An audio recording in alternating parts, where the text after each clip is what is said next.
at the Orange Bowl in Miami, Florida. Coming to you live from the top floor of the OBB Corporate Tower in downtown Coral Gables. This is the top-rated American football podcast in nations that don't play American football. Yeah, that's stupid. These are the Orange Bowl boys. Touchdown, Miami! Presented by Ed Morse. Join over 2 million people that are backed by Morse. Visit edmorse.com. And by Bange Roofing. From residential roofing to commercial roofing, even roof repairs. Give Paul a call. Get your free estimate at paulbangeroofing.com. We don't care about nobody except it's you. Here's Toast, Roman, and Scoop. Welcome to the Mario era, chapter 89.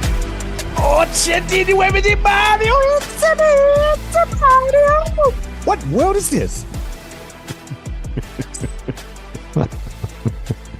What in the world is this?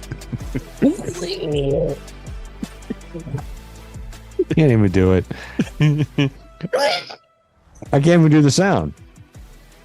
I've listened to that thing over and over and over again. So many times. So many times. I've read this whole week, walking around life, no matter where I am, on the job, at home. What's this? Just over and over and over and over again. And we're right back where we started. That, I feel it's like that should have been you want to hear the most annoying sound in the world? It should be that. Oh, my goodness. It shouldn't be, right? It should be that guy. What's his name? Rudolph? Randolph White. It was the name of our episode. I know. Well, show. yeah, it was a week ago. Yeah. 2 days ago was tough for me to remember, but a week ago, no chance. So how you boys doing? Good? You doing all right? You sick? I'm fucking sick as a dog. Yeah. Okay. Been sick since started catching it either on the plane ride up there or at the actual ceremony on Saturday. But starting to feel that little tickle. And yeah, I don't know what the hell it is, man, but it has kicked my ass for the better part of 3 days here. So whatever. Did you take a test? No. No, we don't do that shit anymore. No. Right? It's a cold. It's not it's like a cold. Why? Isn't it all a cold? Well, I don't. I'm just saying that I don't have. Yeah, I'm not coughing a lot. I'm not. Yeah, I'm just a little. Yeah, whatever. I don't. We'll see if it progresses. If it starts getting worse, then maybe I'll. I don't know. How long have you been hold? I got back on Tuesday morning. Today's today. Today is Wednesday. Thursday morning. So yeah, like 36 hours ago. Yes. Yeah. Yeah. Yeah. So whatever. We'll see. Yeah. I understand. Yeah. Plenty. I can rest all weekend. There's no games. Right. It's like nothing compared to last week, right? Nothing. I mean, not even sure we got some good games. Do we? We got some good games. Yeah, no, we got some good games. Do we have games for the pick'ems? Yeah, we got games for the pick'ems. Okay. Yeah. I have no idea how we did last week, but I don't either. Yeah. And there was an executive decision before you jumped on, Scoop. Was there? Yeah. That's fine. It's a bye week, so 5 questions this week. Yes, and I got them. I was hopeful. I didn't even want to have to bring it up, but man, I'm stoked now. 5 questions. All right, should we get on down to Green Tree? See, I think we should. 72. All right, let's go. Let's fucking go. We're 4-0. Let's go. Yes, we are. Interesting. Not a peep about any concern about how this team will look coming out of the bye. No. I don't think. I think that kind of false bravado isn't quite there, right? I think you see it. They were in for 320. We did the recap show, right? Recap show. I don't remember any of that. We did that, right? Yeah, I don't imagine you did. So just so you guys know, so the bar tab, did I mention to you what the bar tab came in at prior to the recap show going live? $1,200. Wow. I was, and Ro and I weren't included on that. I had an IPA in one hand and a espresso martini in the other, and I was going back and forth with sips And that was just my kind of cocktail. And it was quite a show we were putting on. I think that I think people, from what I gathered, I haven't been on Twitter X very much this week because it's bye week, so we're busy doing other stuff. But from what I gathered, people quite enjoyed the how would you call it? The inebriation of the recap show from last week. Yeah, I had no recollection of what was talked You were about. all I know. This is what I know. Toast was in a basement. Yes, I was. Toast was in a basement. I was in the basement. In what I imagine and have imagined was kind of like his home turf. Because I'm pretty sure his parents probably kept him in the basement as much as possible. I never grew up in that house that they're in now. Oh, you didn't? No. This is a plus 55 house. Oh, yes. In a little community on a hill. It still has a basement, though. Of course, it's got a basement. Every house has a basement up there. Really? Every house. Yeah, And they don't even has a basement. And they don't even count that in like the square footage of the home. I know, No. right?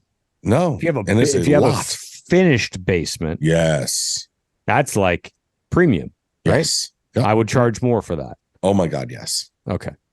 Yeah. Mm-hmm. I don't even know. Finished basement here is if you have waterproof on the walls, swim with the fishes. Listen, also some folks were asking and worthy of addressing it. So there was no video from the recap show. Right. I'm just going to leave it at this, even though he put something out on Facebook today. That Jenner's just had a horrific life event happen, and we're offering condolences to the entire family. And you were just going to leave it at that. And so that's why that didn't happen, and that's why today's video for this one is most likely just going to be the raw Zoom video. But it is what it is, and so but that's what's going on. So yeah. I mean, like you said, I can't. I mean, it was receiving the text and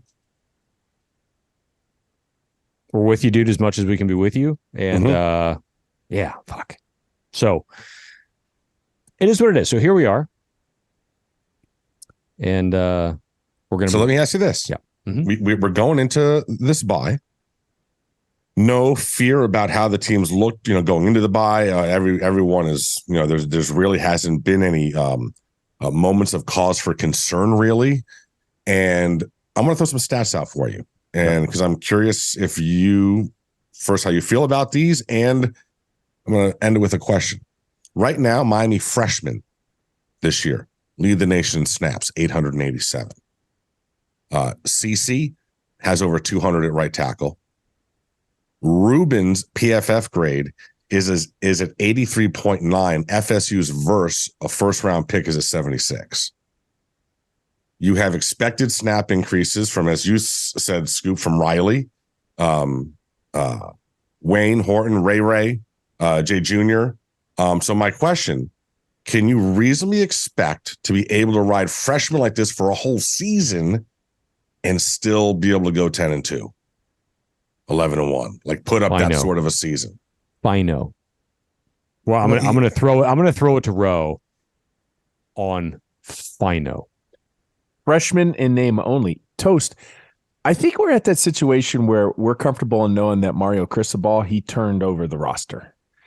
And then it gets to a point where 2001 talent, which is going to be so hard to achieve with the transfer portal, right? Because we had that discussion. Would the 2001 team be the 2001 team if transfer portal existed? And the answer was no. But Mario Cristobal flipped the roster. So we're at this juncture where I see the talent has improved, that freshmen who actually earn snaps have to be special. And I think FINO, freshman in name only, Malagoa is just an absolute freak. From the second that kid was pegged to come over here, we were like, that's our starter at right tackle. We never wavered from that. He's proven the billing. Now, when he takes every single snap, of course, that snap count's going to get up. And Ruben Hurricane Bain. So those two are leading the charge in snap counts, right? Ruben Hurricane Bain should have been a 5-star. It was criminal that he wasn't, but I like where Mario's head is at. And it sends a message to the rest of the country. You can come to Miami, you can get snaps, but if you're going to do it, you have to be special. You have to be special. And those two are special. They're FINOs, freshmen in name only. They're not real freshmen. Come on, stop it. Yeah, I mean, and then you jump to the offensive side of the ball, and you're right. I mean, Riley Williams is that next guy. He really is. And you're starting to see it, and Shannon Dawson has alluded to it, that he's going to continue to get more and more snaps because he deserves to get more and more snaps because he's, more than just a freshman, if you want to say FINO for him as well. You saw a glimpse of some stuff that Ray is going to be able to pull off. And Ray, man, he can be really kind of like a glimpse of the Mosses, right? When you saw him last week and a couple of those quick screens and the slips and everything that he caught, and just his elusiveness and his quickness and his lateral ability with Santana and Sonora is just so similar. Yeah, I mean, these kids they're special in talent, and I don't think that you don't necessarily have to be a 20-year-old kid to be able to have that type of talent, right?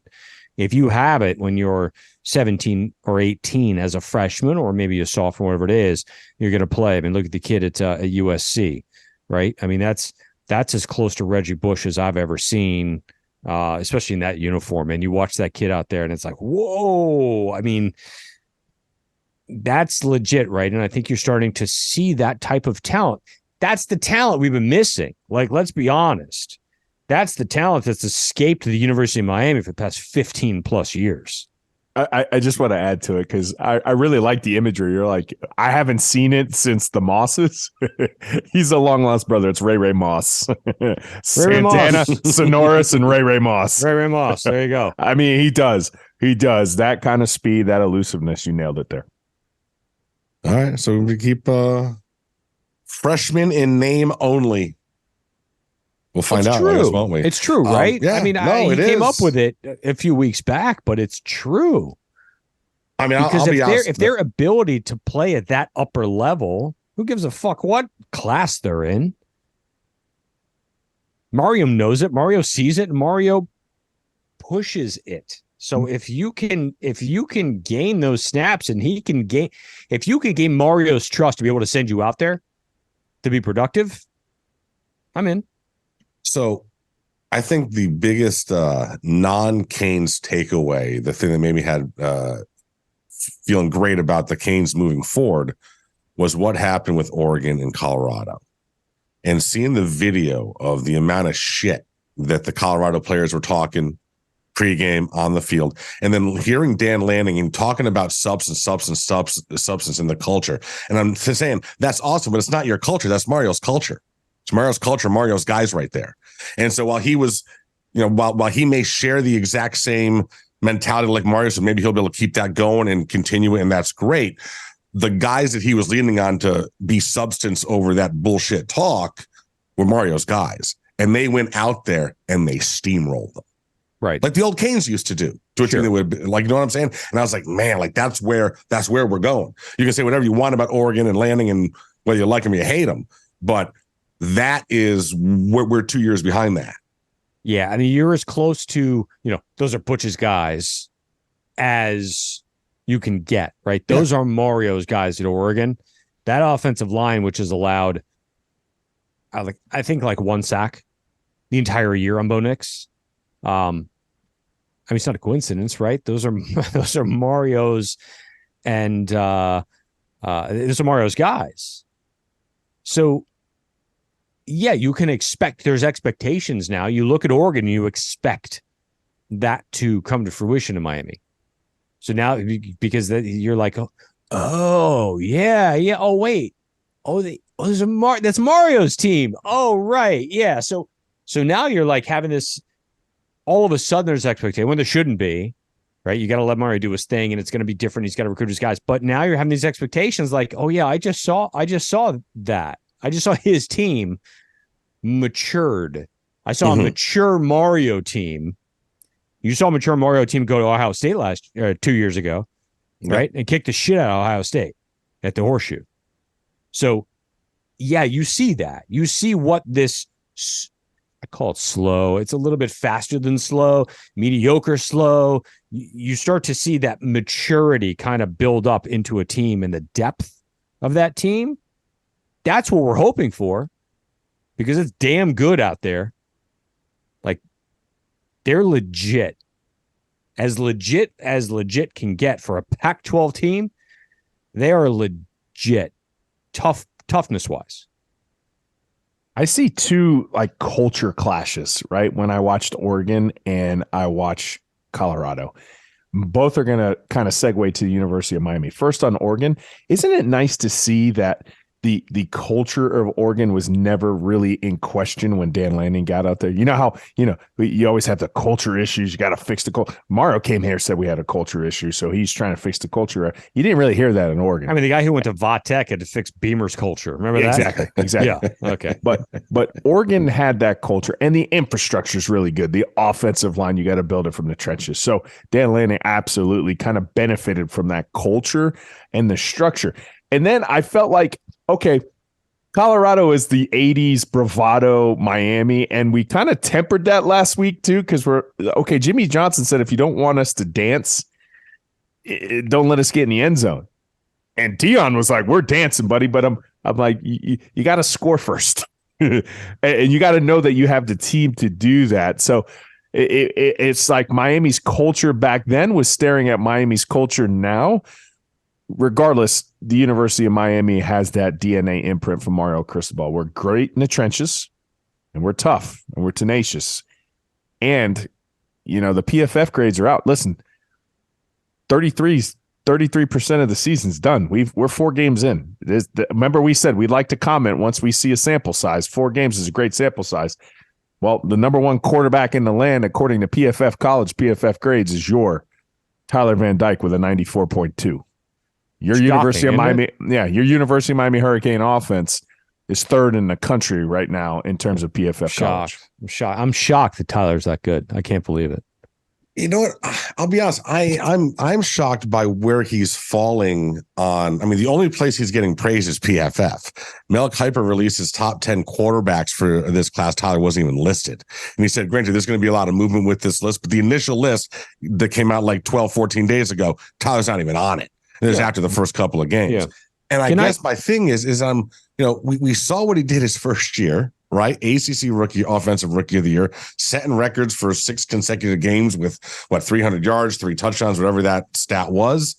And then you have last year, he has a new offensive coordinator that we commonly refer to as dipshit. He was injured not once, but twice. Still, when you look at his numbers, it's not like it was 3 touchdowns and 10 interceptions. You know what I'm saying? They weren't horrifically bad. And then he comes back out this year with a competent offensive coordinator and totally healthy, and he's back to what. So I'm surprised that did they just forget about him when they did their preseason rankings and stuff? They just didn't even think about him. Yeah, I mean, he's really got to work his way back up. But I want to pose a hypothetical to you guys, and this is a serious question. And I need a percentage. Give me a percentage from both of you. What are the chances that Tyler lights it up the rest of the year, as I fully expect him to do in this offense, and he comes back?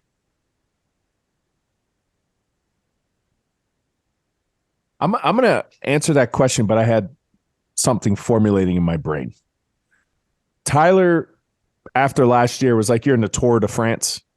He was leading after the first leg, meaning his first year. And then the second leg, he just wiped out, right? To no fault of his own. Bike got away from him. They didn't tune it up right, whatever. Now, after the first 4 games of this season into the third leg, he's back into the pack. He's not leading the pack, but at least he's in the discussion. I think for Tyler to get back to the front of the pack, it's going to take these next 4 games. You got some marquee matchups. They're going to be in the limelight. He has the ability to show the rest of the country what he's about.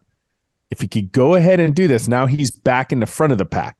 Now, if he finishes the last 4 of this season in front of the pack, then I think the percentage question, I give it a 90% chance he's not staying.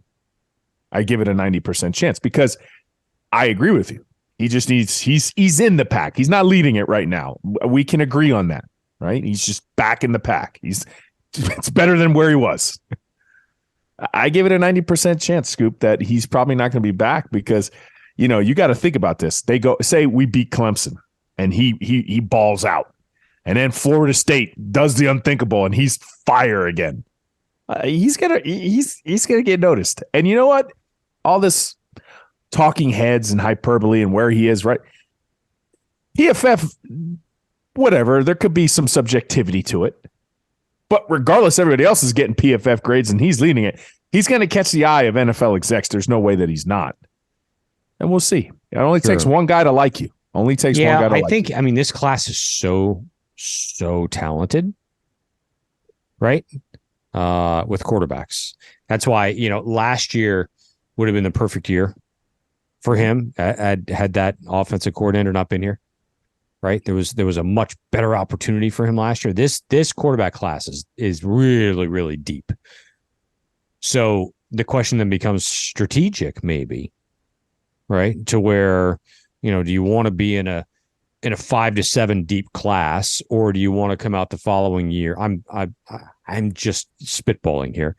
The following year when, it's not nearly as deep and you've clearly cemented yourself as the top guy. So it'll be interesting. It's something to look at. I'm just kind of throwing shit out there. So I would say that he's going to be gone. I would say for him to stay would have to be the perfect situation. I think the Canes have to put on first. They need to show out the rest of the season. I mean, they need to go 11-1, 10-2. Okay, whether they make the ACC championship game or finish third, but I think that Tyler needs to see that. Oh boy, if I come back, we got a legit shot to win the whole thing. Like legit shot to win the whole thing. Couple that with the deepness of this quarterback class, because certain guys are not coming back. Penix isn't coming back. Caleb Williams isn't coming back. Nix isn't coming back. So a lot of these guys are not coming back. So he's one of the few that can come back. Drake May's not coming back. So if that stuff happens, and also is it next year the expanded playoff, or is it 2025? I believe it is 2025. All right, so he's not going to. So it wouldn't impact that. But yeah, I think if those things happen, then maybe. But I think it would also be because Drew told him that this is the best thing to do. I find it funny that you say that Drake May's not coming back. Drake May has 5 touchdowns. Wild to me, right? Think about that. I mean, 2024 season. I said 2025, but the college football next year will expand. So next year he would have the Drake May though is absolutely had a disgusting start to this year. Well, that's weird because I was actually watching some of the talking heads on like CBS Sports, or whatever, saying how Penix and May had come out and to start the season were everything that they were supposed to be. Drake May's got 5 touchdowns in 4 games. Totally, yeah, right on point. Yeah. Right. I mean, Penix got 16 tutties. Dude, he throws 4 a game. Drake May's got 5 total. But okay. So listen, but you're right, Ro. I mean, these next handful of games, I mean, Georgia Tech, whatever, but then at UNC, home against Clemson. I mean, right there, we're going to those 2 games. How we come out of that, we're going to be a huge piece. That tells us where we're going. Yeah. I think hopefully Dawson really dials it up for him and gives him that, I just continues with the ability for him to play within his skill set to his strengths, allows himself some autonomy. I'm excited, dude. I'm really trying to temper it. And I'm really pissed off that we have a bye week, to be quite honest with you, because the first time I'm like, we got to play. We got to keep this momentum going. The good news is, Scoopy, we need to get healthy too, because we keep talking about it. Messidor is a stud. That was your peg. Messidor and Dean and Cam. None of them played for 2 weeks. Nigel Lee Kelly's been hurt. Right. So there's some guys in the trenches that fortify the trenches. And we listen, rush defense, we all thought it was going to be a weakness for this team. We were concerned with the size. It is a strength for this Number team. 2 in the country. Yeah, it is. It's pretty Not too bad. impressive. It's been Not pretty too bad. impressive to watch, and we haven't had Messidor. Well, you Keeps a don't have stub. 3 starters. Think about it. You don't have Kelly, you don't have Dean, and you don't have Messidor. Heavy rotation guys. I want and Dean and Messidor were pegged starters. Yeah. Pegged starters. Wow. They were starters. Yeah. They looked, all 3 of those started the first game Mm-hmm. Yeah. against Miami of Ohio. The 3 of them were on the field, snap 1. So testament again That's to crazy, right? I mean, that's a testament to the depth. and testament to Mario Cristobal, getting the depth that was required and necessary there. ACC looking great right now. 6 teams at 4-0. So which of these are you most surprised by? Obviously not FSU, Miami, but let's get into Duke, Louisville, Syracuse, and then probably not UNC, but who are you most surprised Syracuse by? 4-0? 4-0, bro. And they host Clemson this week. I don't think I'm surprised because this isn't the first time I've seen Dino Babers squads. Yeah. He's still Go there? 4-0. He is. This Yeah, was like yeah. do He's capable or of that. die for him. Yeah, he's capable of that, though. He needs to keep a team for if he gets a freshman team, they're going to be terrible for 2 years. And then that junior team and senior team, they get good. And then they just have the cyclical nature with him. And then they get bad again. And then they got to wait till those guys become, 5th and 6th year Dr. Patchen seniors before they get good. So I'm not surprised there. I think Louisville is going to be my biggest surprise That's my team, too. Yeah. And it's not even though they're 4-0. Like, they're kicking the shit out of some people. They look good. Like, Jeff Brom Yeah. has these boys scoring, no? Yeah. Yay, one of our permanent rivals.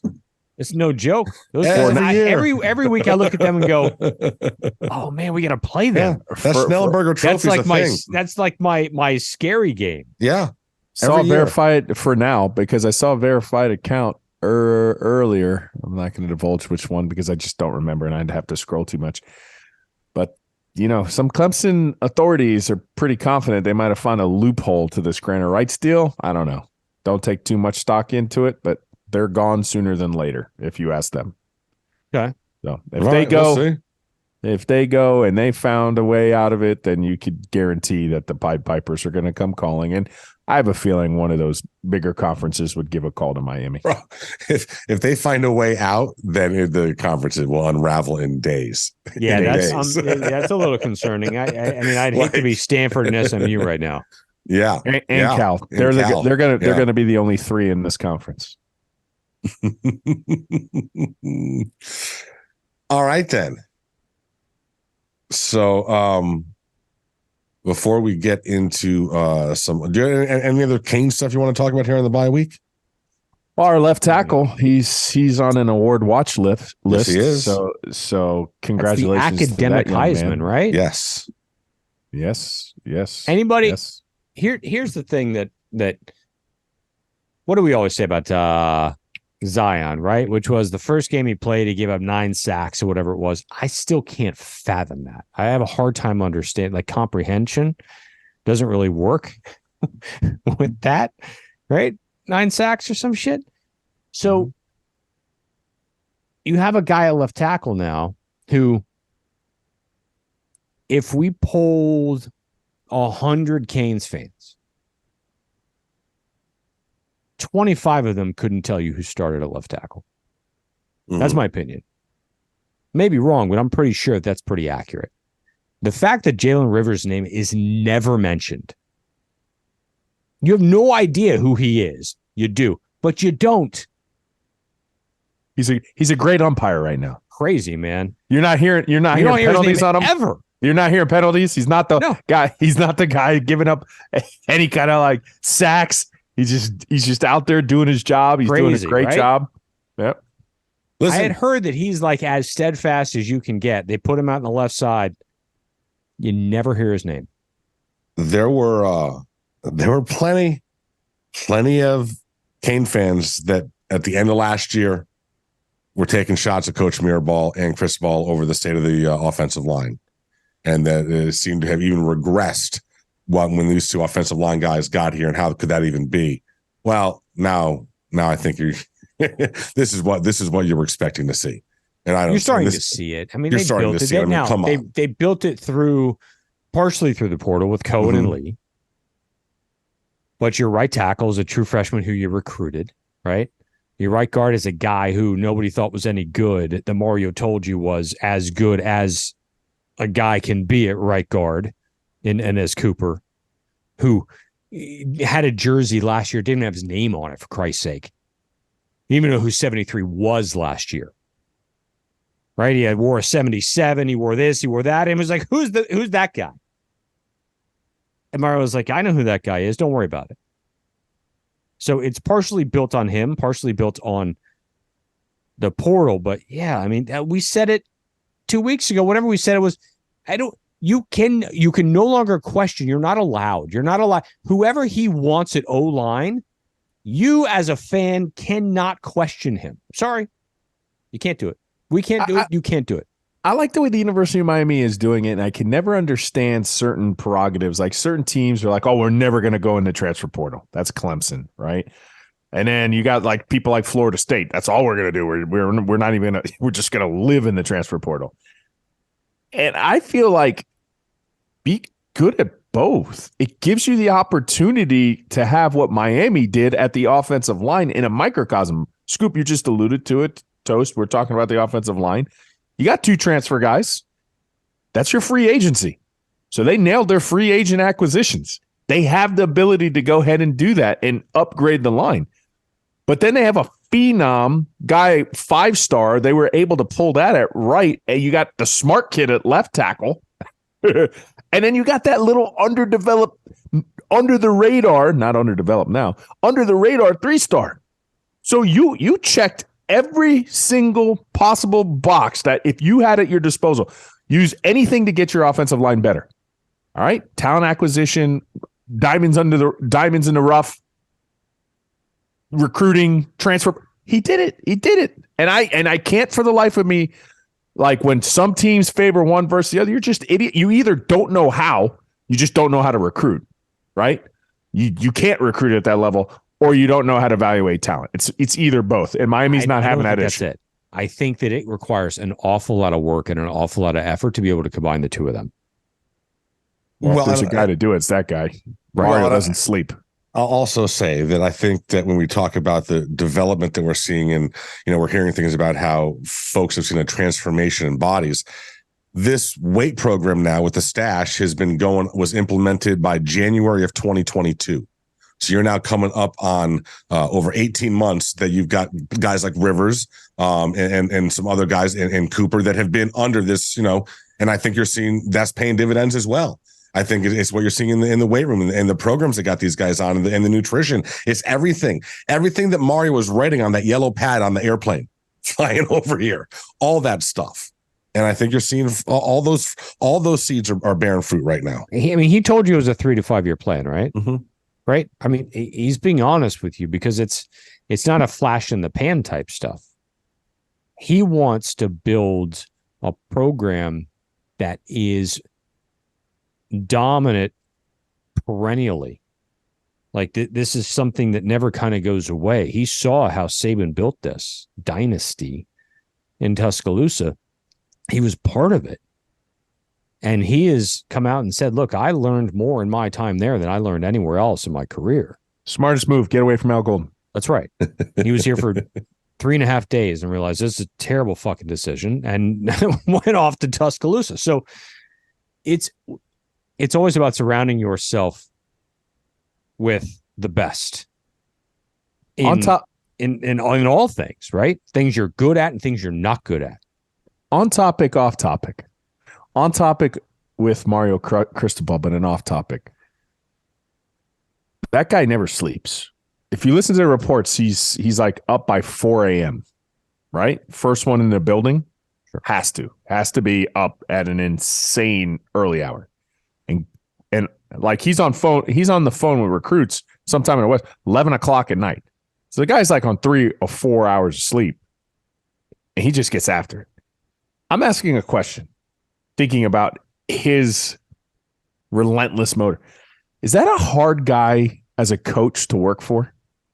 Not as to me, just like that standard, that he is setting the bar so high. If you're a coach that has a family, I don't know how he does it. What are your thoughts there? Yeah, I mean, I think it's tough. I think it's one of those things where I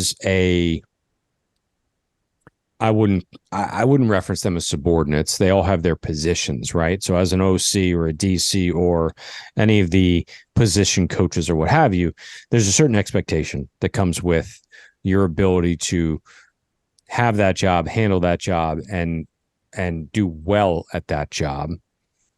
Your boss, who's the CEO, outworks you.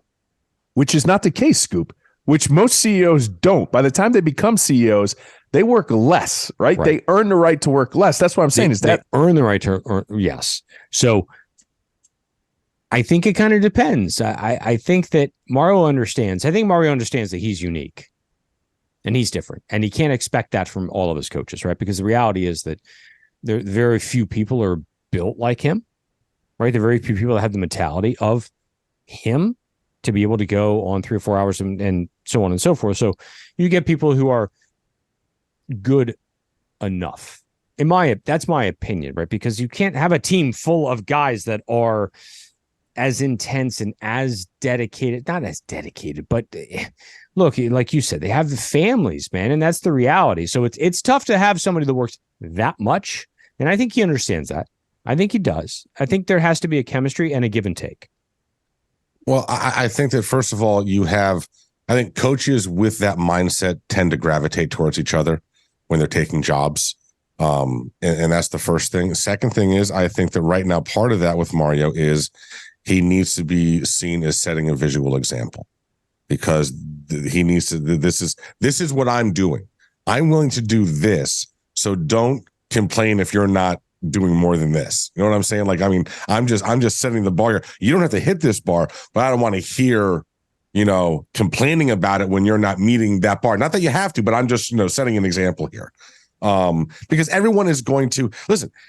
The most important thing for him when it comes to his, a die is I don't know, developing the cornerbacks and also recruiting. As long as he's hitting those boxes in Mario's minds, I don't think he minds if he is there 2 hours less than him every night, because he knows he's got a daughter or a kid or whatever at home. I have no idea, but I mean, that's sort of I think he's very family oriented. And so I think he's probably all about that and encourages his coaches to do that. But I think right now he's setting an example. And I think at some point also, you said proven himself, he's had success, doesn't have a title yet. And I think in his mind, I mean, I haven't accomplished what I want to accomplish on my career resume yet. And once you get to that point, then maybe you get a couple titles, and 10 years, 15 years in, he starts delegating a little bit more and becomes more of that CEO. And who knows, but this is all a process. That'll never happen. Yeah, probably won't. Yeah, that'll never happen. Because if you're built this way, you're built this way. I think you're right, though. I think that he doesn't have the expectations for his coaches to live up to what he does, because very few people in that profession or on this earth, realistically, have the capacity to do what he does. But I do believe he has standards. And if you can meet those standards, although not as maybe lofty as mine, I'm okay with it, because he understands his uniqueness, and he'll pick up the slack because that's what he does. He's got a passion for this school that those other guys simply don't have, which I think is different. And it's not like he's alone. He's got Mirabal with him by his side the whole time. Sure. So if Mario's at the office, Miraball's at the office. I would imagine so. I would think so. Yeah. All right. All right. So I'll tell you what, Pedro.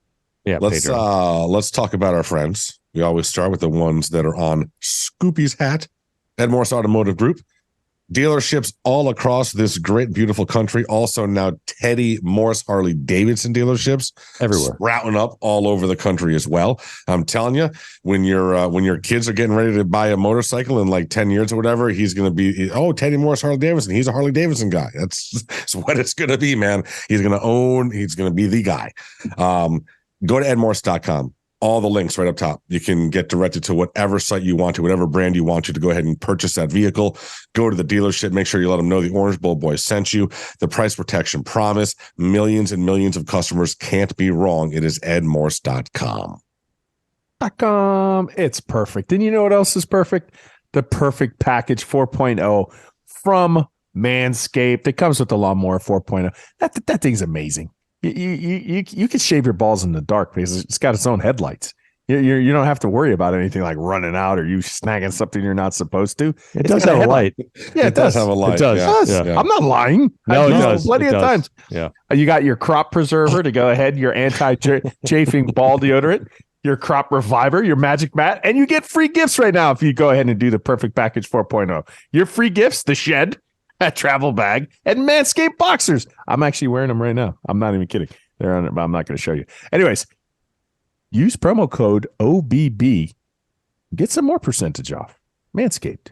20%. Take care of your boys. Take care of your boys. And then you take the packages or the what do you call them? The savings, the package. Yeah, you take that. You get your other packages. The packages that beating the bookie. You know the Ryder Cup's this week? I don't know if he's got any place in the Ryder Cup, but the Ryder Cup is this week. Man, it's exciting. No lie, as a golfer, Ryder Cup week is fantastic. I actually have stuff lined up for Friday. I was invited to a Ryder Cup event on Friday and another Ryder Cup event on Saturday that myself and Kenzie are going to go play. I'm pretty excited about it. Anyway, so the only thing is it's in Rome, so it's like we got to wake up at like the crack ass of dawn to be able to see anything. But fine. Anyway, so Beating the Bookie, at Beating the Bookie on Twitter, TikTok, Instagram, all your social media platforms. So beatingthebookie.com is where you get your packages. College football, NFL football. Fins look pretty good, though. Yeah, Mike McDaniel looked like a good hire now. Everyone on fire. Yeah, everyone on fire last year. He looks pretty good. Mm-hmm. Okay. Just making sure. Tua looks pretty good. Yeah, pretty Cheetah good. looks pretty good. Yeah, Brax looks pretty good. Everyone looks pretty good. Yeah, Okay, pretty so good. Yeah. So, but we do have plays. What do you got? So we've got plays. You can get packages. You can get 30, 90, 60, whatever you want. You can buy shit for the whole year if you want to at beatingthebookie.com. But we do have I have 3 plays this week. I don't know how we did last week. I don't know how we did last week. Jenners isn't here, unfortunately. So we have no idea what's going on. But that's fine. But let me give you these 3 plays. We have Northwestern, the Pat Fitzgerald list Northwestern, plus 27. I don't know who they're playing, but they're getting all kinds of points. We have Kentucky -1, and we have Kansas plus 17. Who are they playing? Why are they getting 17? That's one of our games. Yeah, Texas 17. Okay. All right. So 3 games this week. Get in all for 1 unit. 1 unit is if you've been $10 a unit or $25 a unit, $50 a unit, whatever it is, that's your unit. Play your unit. And then we go from the package and we go to the roof. The roof is on fire. Oh, you know what I'm getting soon? What? I'm getting soon? Getting a Bange hat. Nice. Bange. I like it. I love the fact that last week OBBAI actually had Roman say it just said Bange. Bange. Bange. Get a Bange hat. Bange. And you know, right I'm a big blue chip ratio guy, right? You know that, right? But out of 1,014 real client reviews, they're blue chippers, y'all. There's close to a 5-star as you're gonna get. Surefire. They're gonna take care of your roof. And 954-561-305. It does not matter. It does not matter. It's 981 Roof, y'all. 981 Roof. 981 Roof. I'm Paul. Give me a call. Paul, give me a call. You know where I ended up yesterday? This is a true story. So Kenzie had a match. I knew it was going to get canceled. It's just like nonstop rain down here, right? So I knew it was going to get canceled. So it was in Pembroke Pines. And I was like, you know what? And Ro would know this. I was like, she needs some practice. You know where we should go? Oh, my goodness. Bange roofing. Went to the sim. She practiced for like an hour and a half, and then we played 9 at Pebble, and then we came home.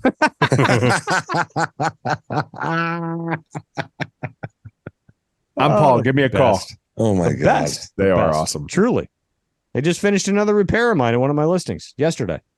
Thank God, because it's raining like I mean, it's out of what is it with this week? What month are we in? I know it's not April showers, brings May ridiculous. flowers. It's the tail end of hurricane Raintember. season. Raintember. Oh, I love For it. the love of Raintember. God. Raintember. Let's move on already. Raintember. Got another match tomorrow is going to get rained out. All right. It's raining like crazy. Who I know that like half the people listening to the show, your roof's leaking after all this stuff. It really is easy. And tell them that we told you to call. They all know. 981 roof, whatever area code you're in, give them a call. All right. So let us first, before we get into the Dolphins, I want to read a quote to you. Deion Sanders Oh boy. on what Cormani has to do better. Quote, study and prepare. Be on time for meetings. Show up to meetings. Understand the scheme. I check film time from each player so I can see who's preparing. So if I don't see that, you would be a fool to put somebody out there who's not prepared. That goes for all of our players. Okay. So did we dodge a loafer bullet after all? I'm trying to do that Neo thing from the Matrix where he's dodging a bunch of bullets. Yeah, there it is. There it is. And in that case, you do. Kid's got all the talent in the world, 5-star Crazy. cornerback, but there's so many stories of 5-star talent that eventually, listen, you're not in high school anymore, right? Just showing up and play and just being better than everybody else, that just can only get you so far, right? It's going like this at the top, and eventually those guys that have just as much, if not equal, maybe even better talent than you, outwork you too. They're going to take your spot. So it's a wrap. I think, and it's not. We don't want to talk about Deion every week, but the reality is, if you kind of look at Deion as like maybe he's not a hard worker, or he wasn't a hard worker right back in the day. He loved to tackle. Let's be honest, right? And he was, as much as he was prime time, he was as much as a showman as you've ever seen.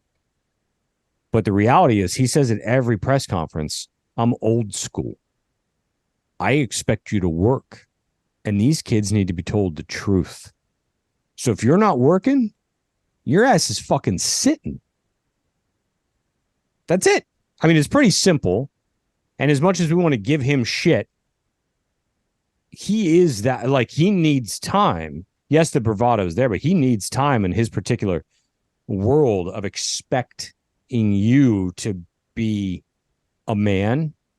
And look, he's alluded to it in the past for Cormani, and he really kind of alluded to it there, right? He basically said the kid basically called his ass out. Yeah, he said, "Bro, you don't work at all. You don't work." Which you don't really see the head coach do. Not only 4 games into your career as a true freshman, you know what I'm saying? Like, publicly calling him out like that. Wow, some tough love. I've at least told the truth. That's what it is. I got it. I get it. I have no issue. I've learned, at least in leadership, you tend to like chastise privately and praise publicly. Right. Deion did he did not do that. not in any way. Nope. Yeah. Nope. It was supposed to be like a smack and a hug. We didn't see the hug. Maybe that came after the fact, behind closed doors. Yeah. All right. So let's talk about this, man. What we saw on Sunday. First of all, I hope that the family of Dolphin fans that have the tradition of doing a shot at tequila every time the Fins score a touchdown have all recovered, because 10 shots of tequila in 3 hours, that'll do a number on your ass. But bro, this Dolphins team, this is fun. It is fun. And if you haven't checked it out, check out the OBB Fins pod with John Michaels, because he's having some fun too. It's just a master class. There has not been an offense that I've seen at this level where it's just everything since the greatest show on turf, right? This is the greatest show at Hard Rock. I don't know. We got to come up with something creative, but just too much speed, the quick motions to us. And I'm thinking about Tyler Van Dyke here, and how he needs to get to the pack. He's in the middle of the pack now, and now he needs to. Brian Flores wanted Tua gone. Benched him twice. He wanted him gone. I can't win with this guy. That's essentially what he said. And I've said it ad nauseum. System matters, right? Tua could be on another squad, and he's a backup, and you'll never hear from him again. But he meets this. He's so cool. I love Mike McDaniel. He's just a dude. I just want to go to the bar and pick his brain, but he's such a quirky, smart ass, little snarky. I don't know what the hell, but he's smart as shit at what he does. And him and Tua just have a perfect matrimony right now. Perfect matrimony, and it's just fun to watch. You don't even have to be a Dolphin fan, but just put on 70 points. 70 points.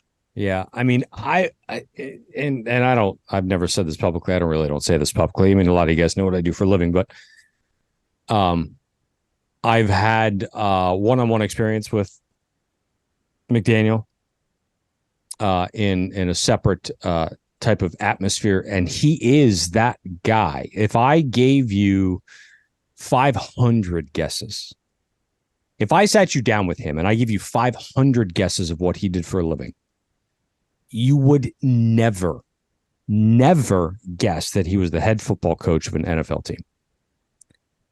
And that's what makes it so wildly cool, right? Because he is this mastermind. He is an elite thinker of creating these mismatches and stuff that you haven't necessarily seen, right? I was peel back the curtain a little bit. I was standing outside somewhere, and somebody said to me, I can't tell you who it was, but somebody said to me,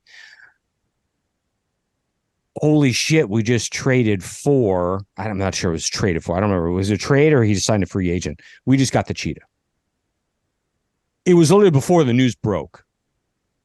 And I'm standing out there and I'm like, wait, what? And it was like this boosh because McDaniel knew what he could create with this offense. And I'm going, man, I'm trying to stay cool, of course.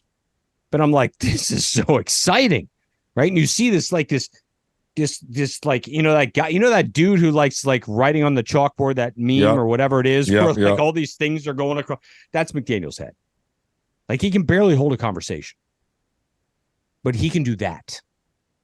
And it's so wildly cool to see.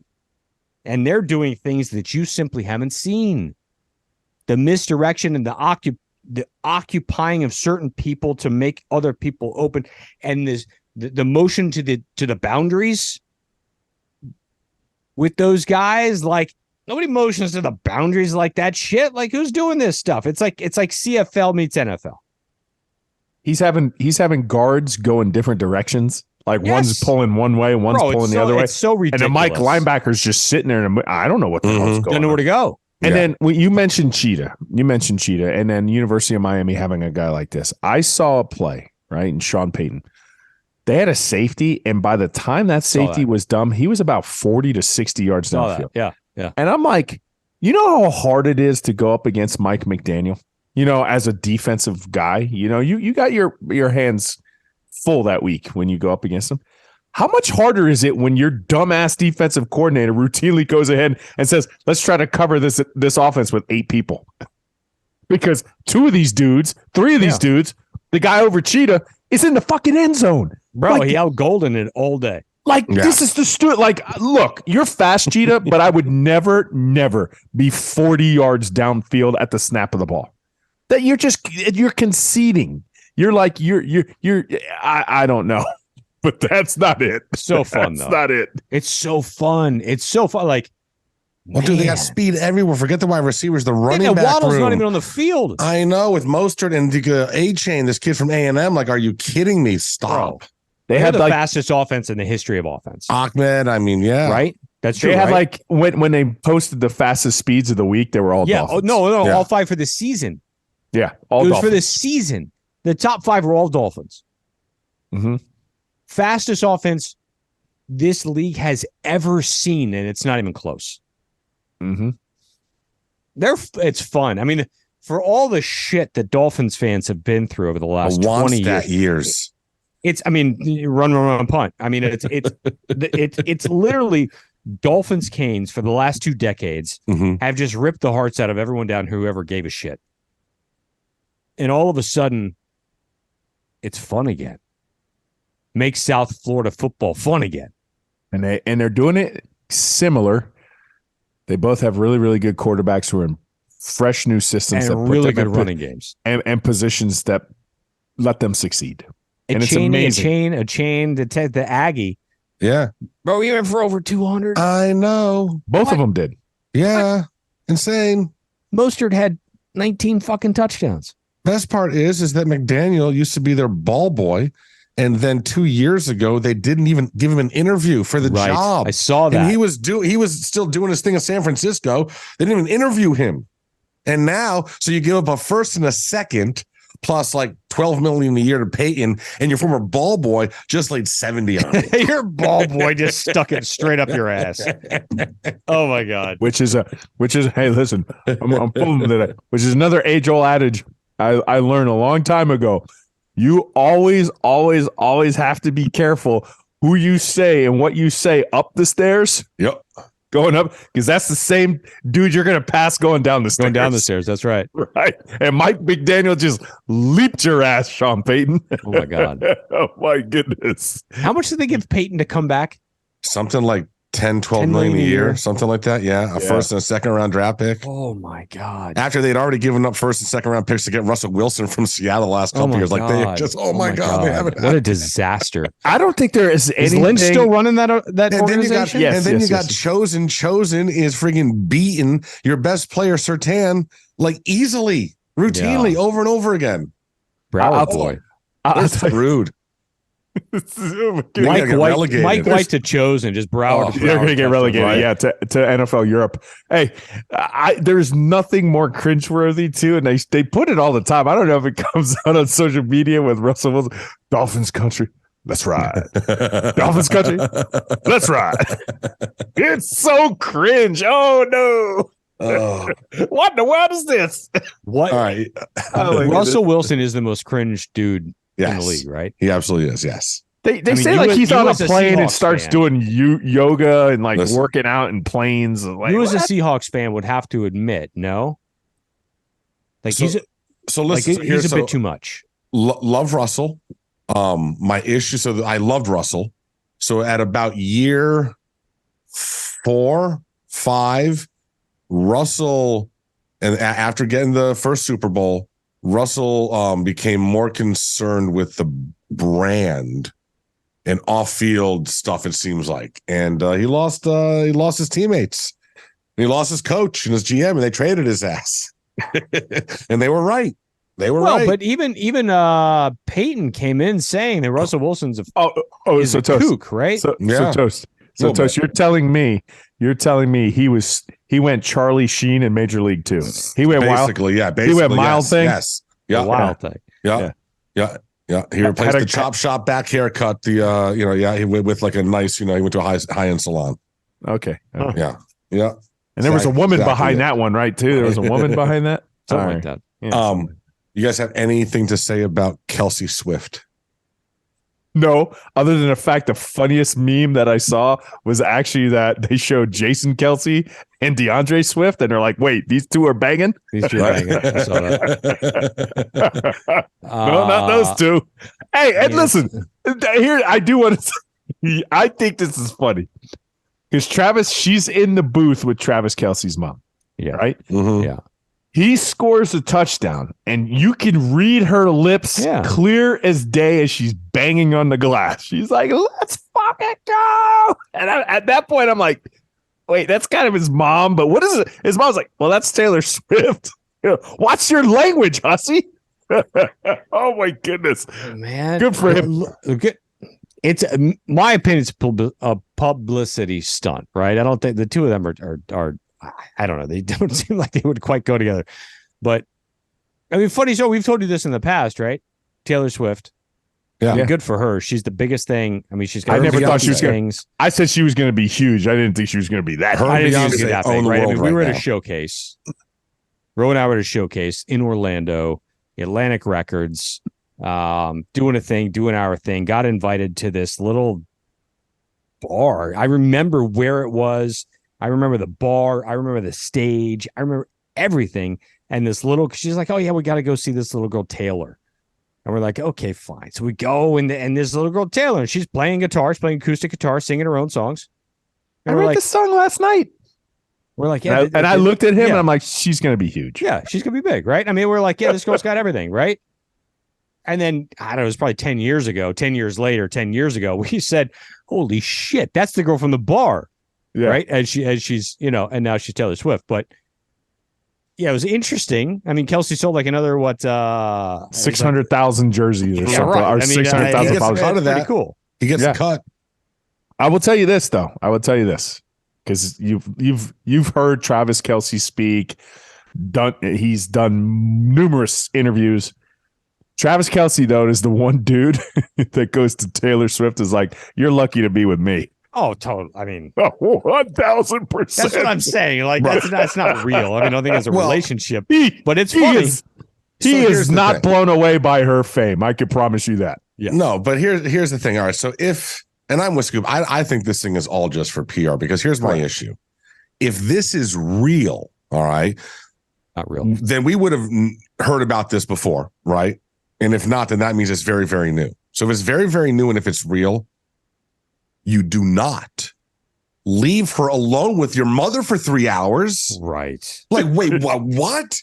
Dude, no way. Yeah. Like, that's got to be months down the line. Like, there's no, like, Totally no, separate no, box. no, Like, no. why are you Yeah. in the same box? Exactly. You're sitting next to each other for, it's like, stop, bro. There's no way that I'm letting my new girlfriend hang out with my mom for 3 hours and I can see them, but I can't, like, be there to But monitor. she is the most popular.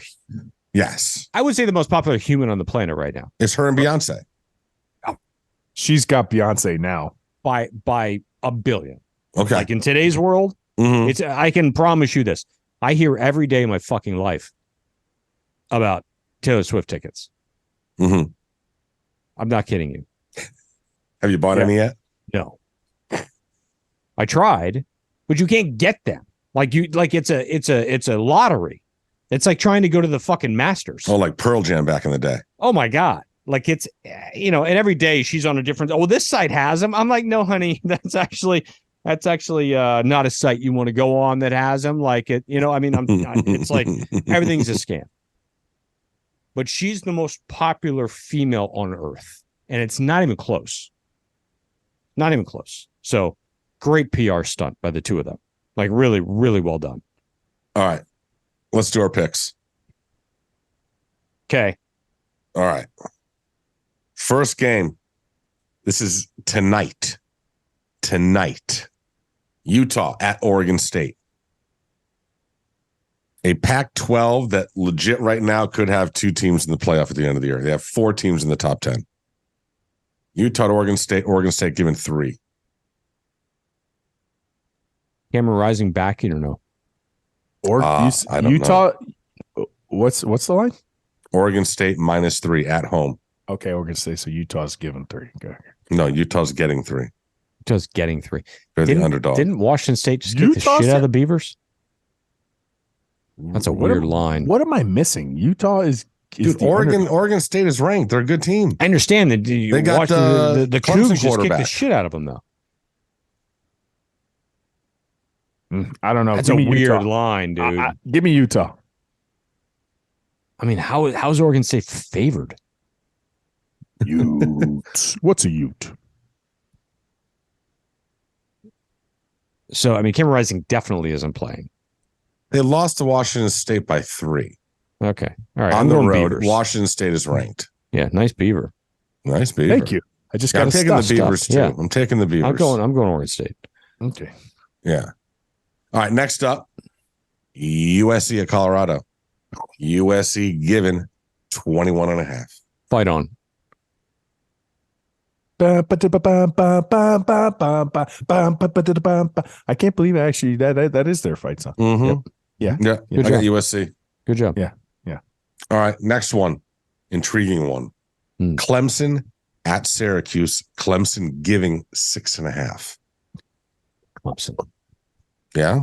All right. I mean, Syracuse, come on. I mean, they're 4-0, but stop it. Mm-hmm.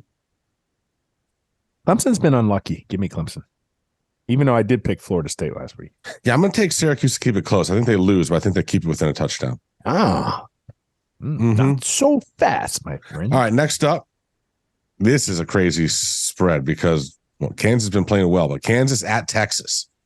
Texas given 16.5. Oh, I think Bookie said 17. 17. He had Kansas plus 17. So we'll do 17. So he took Kansas, right? He did. He did. I'm taking Kansas. So am I. I'm not betting against the bookie. Nope. I'm Hook 'em. beating the bookie. Oh, taking the Longhorns. Okay. Next up, I guess I did 6 games instead of 5, so 2 more left. LSU at Ole Miss.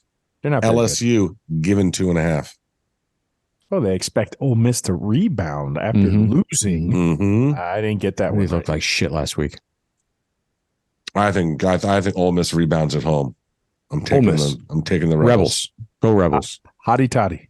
Hotty All right. toddy. That's right. Last one, night game. Notre Dame at Duke.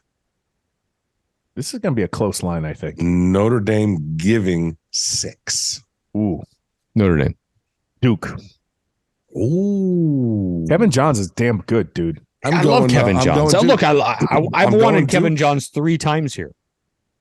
And I can't bet on Al Golden putting 11 people on the field. That's true. That's true. I mean, what the fuck, bro?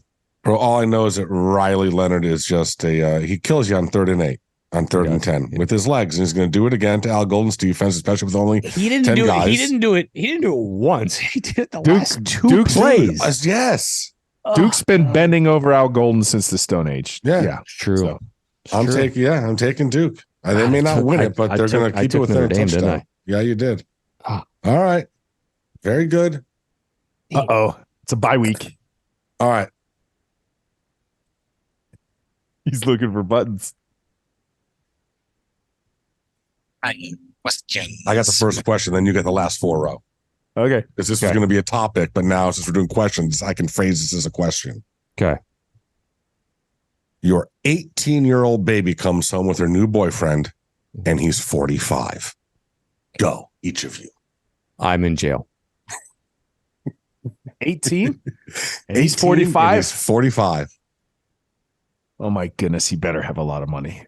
Well, now, all right. He is a washed-up comedian who used to have relevance. Oh, are you talking about Dane Cook? Dane Cook, yeah.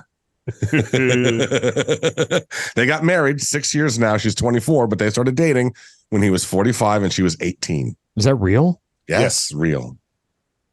And now they're married. He's 51 and she's 24. Pickles and pickles. Mhm. Dane Cook. Well, listen, man. I would do everything in my power to talk to my daughter about sense, right? Mhm. He's going to be older. If you have children with him, he's going to be in diapers by the time your kid's in Little League. It's not that severe. I'm going to try to talk sense into it, but come on, you know how the world is. You know exactly how the world is. This isn't anything new. Older men love younger women. It is what it is. And younger women like older men. Yes, it's absurd, but I don't know what to do. Ro touched on it. Here's the real life conundrum there. Number one, as Ro and I have daughters who get closer to 18, we think to ourselves and we realize, I can't believe that they're going to be 18. Like, I remember the shit I was doing at 18 and 16 and 17 and like, wait, what? Okay, that's the first problem I have. The second problem I have is he brought it up, which is true, which is you're 18, 20, 22, 24, 25, right? And this guy is getting into his 50s. And guys in their 50s, as Toast can allude, and me at 47, soon to be 48, your shit changes. In the regards to like, I don't want to go out anymore. Right. Yes. I've been out. Yes, I've done it all. Yeah. I don't want to be out there. No. With those fucking lunatics. No. So I want to stay home. Yeah. And I want to have my tequila on ice and I want to watch a football game and really I want to good chill. tequila. I want to chill the fuck out. Yeah. Yeah. And you haven't gotten to go out and experience all of that I've already experienced. Right. So you come into this conundrum of the fact that the older guy wants to stay home because he's lived it all, and the younger woman wants to go out because she hasn't done any of it yet. Right. I have already vomited in the alley behind Dicey Riley's in downtown Fort Lauderdale. I don't need to do that again. Twice. Oh, possibly more than that. Right. Like, you go ahead. Go out with your friends. Yes. That's the bigger issue. Mm-hmm. Because it's like you're literally living two different lives. All right. Take it over, bro. I got you. What is a skill that you really want, but you don't have? Oh, I know. I have one. I'm good at these now. I'm good at these today. what you got? I'll say that I'm really good at a lot of things because I kind of am. Mm-hmm. But I'm really, really, really bad at gift giving. Like poor. Like if you had like a scale and you had poor, if this was poor, I'm here. I'm below poor. I'm such a terrible gift giver, and I don't understand why. But I just suck at it so bad. For me, okay. Go ahead, Toast. I was gonna say I wish that I could dance it all. At all. Like at just besides the the white man shuffle. Just kind of the moving back and whatever. forth. The whole little like Just sway kind of back and forth as thing. opposed to the Homer Simpson backing up into the trees. Exactly. Yeah. I wish I just had any sort of ability to dance at all. Yeah. It'd be nice. Well, I thought we nailed that Homer Simpson thing. That was pretty good. For me, it's music related. So piano, as I've gotten older, it's kind of like transitioned to be like my primary kind of instrument. I love playing piano, and I always envisioned playing piano. I just wish that I could learn a song and just remember it forever. Yeah. And know how to play it note for note and not have to struggle and not have to think and not have to. I just want to learn it once. And I know some people have that gift. They can learn a song once and never forget a note, know where it's going. And I don't have that gift. And that was definitely a skill that I wish. So here's the funny part, right? The funny part is, for those of you who don't know, for those of you who are casual listeners or just joined the show, we all have a very common bond in the music industry, the three of us. And I don't remember half the shit that Ro and I actually wrote together. So like he'll start to play something. I have absolutely no idea what he's playing. And it's a song that we wrote. It's probably a song that we had copyrighted, and I still can't remember where the fuck it goes or what's going on or any of the lyrics. I still get this to this day. We're like, hey man, that's a pretty cool, catchy song at the beginning of your thing. I'm like, yeah, it's one of our songs. And the song at the end of Student of the Game, yeah, that's our songs. That's Clown and that's Letting Go. So it's like we wrote those songs. So absolutely. But funny. Yeah, I can't remember any of half that stuff that he remembers. I don't remember any of it. I mean, my memory is good. Guitar is definitely my like chill out. I don't have to pay attention instrument, but I wish I had more of a recollection and a better prowess when I play piano. If you could play any position in any sport on any team, what would it be? I'd be a catcher for the Boston Red Sox. Okay. All right. Does it have to be a team related sport? It says if you could play any position in any sport on any team. Yes, team related sport. All right. He was going to say golf. I was going to go in that direction. He was going to be in the Ryder Cup team. Can I be on the Ryder Cup team? Is that a team? There's no position. I'd just like to tee it off for Team USA. That's a team. I'd like to put it on the tee this week. Okay. It was interesting. I did see Brooks today. So Brooks is the only live player on either side, right? Who's getting a nod. And he said somebody had asked him something to the extent of, not word for word, but I would imagine that all of you, anyone in this tournament would say that they would want to have basically the championship in their hands to decide whether or not they won or lost this tournament for their country. How many do you how many of those guys do you think that actually is true about? And he said, very few. And I was like, that's interesting. He's like, I'm not sure how many of these guys actually want an 8-footer to be able to decide that. And I was like, okay. He didn't hold back, man. I was like, okay, well, listen, all right. he also called out his fellow livers that didn't get any consideration. He said, play better.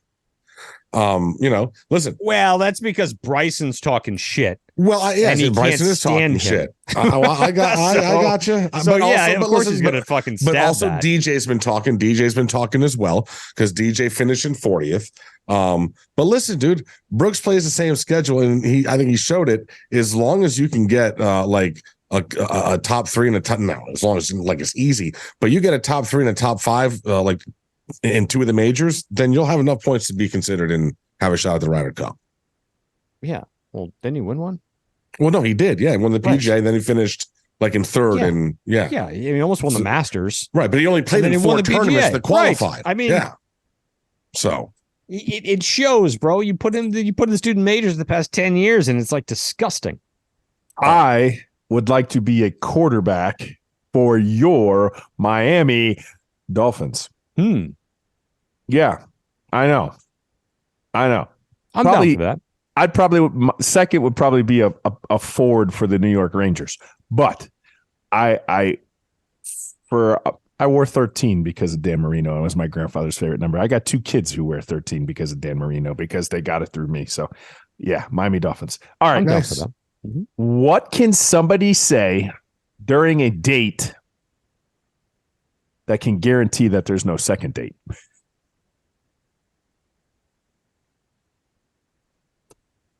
Oh, I'm so gonna. I got a lot of them. Does your mother have? There's bigger so ass like than there's you? so many like crossing in front of my face right now. Like that? Does your mom have a bigger ass than you? Okay, that's Toe's answer. Well, you know what? It's true though. Yeah.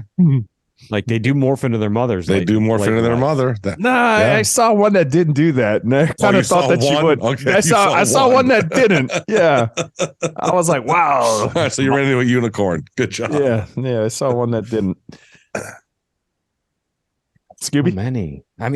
Gosh, so many. It just makes me just give one. It just makes me sound like it. You have to, because my answer, I have to let you go before me, and you'll understand. It just why. makes me sound like. I could. Anything I say make me sound like an asshole right now. All right, but you got to give me something. Okay. Ask me the question again so I can make this tie. What can somebody say during a date that can guarantee there's no second date? Big fan of Tim Tebow. All right. I'm going to go with I voted for Hillary. That's why I was good at default. I was defaulting to you to see if it's never going to get old. What the world is this? Jesus. All right. Since it's right around the corner. Do we even have to keep going? Yeah, since it's right around the corner. What was the best Halloween costume you've ever worn? Oh, man, I got some good ones. I went as the Slim Jim guy one year. No, I remember that. Yeah. It was a good one. But we have, our family dresses every year because of what Steph does. I mean, I think our last 5 years have been in Better Homes and Gardens. So I've had some good stuff, but it's like more like in line with like a family kind of theme. It was like a French clown. Oh, I remember that. I saw this. You look fun because I love being able to like put face paint on and then be stoic. Right? I think that because it takes on like its own kind of, I don't know, character. Mm-hmm. I'm a bit serious if you guys haven't figured that out. So I like the French clown was cool. I like that one. I can't remember. I'm not the Halloween guy. I will just say as a dad, the coolest one was when when Tally was like Dorothy, and then we dressed Franco when he was younger as Toto, and I went as their dad. So there you go. That was my Hollywood. So I think that's 5. You kind of stole the thunder off my one toast. So did you have another one? I have one more. Does that make you do with Hillary? Nope. And it's not on this Ask Reddits. Oh. All right, go ahead. We've had funny ones. We've had serious ones. We have sports ones. But I have one because I'm kind of curious. Mm-hmm. Why did we become so popular? Who? We. What do you mean we? The OBB? Million downloads. I mean, when we went into that studio, you were going to pull the plug. And it's been a crazy ride for 5 years, gentlemen. And I've enjoyed it. I think I've laughed so hard. So many episodes. Just the fact that, Hillary, I voted for Hillary. Is not going to get you a second date with Scoop. But why? That's much more true than my answer. I don't know, bro. I have no idea. I don't know how popular we are. Toast is never going to answer that. Yeah, I don't. Yeah. He's never going to answer that. I mean, I'm the one to.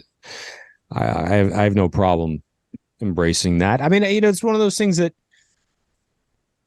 I just think that we've been genuine. I think that the three of us, and we've said this in the past, that our three skill sets are all vastly different from one another. And that helps, right? I think that if the three of us were very much the same, this would have ended long ago.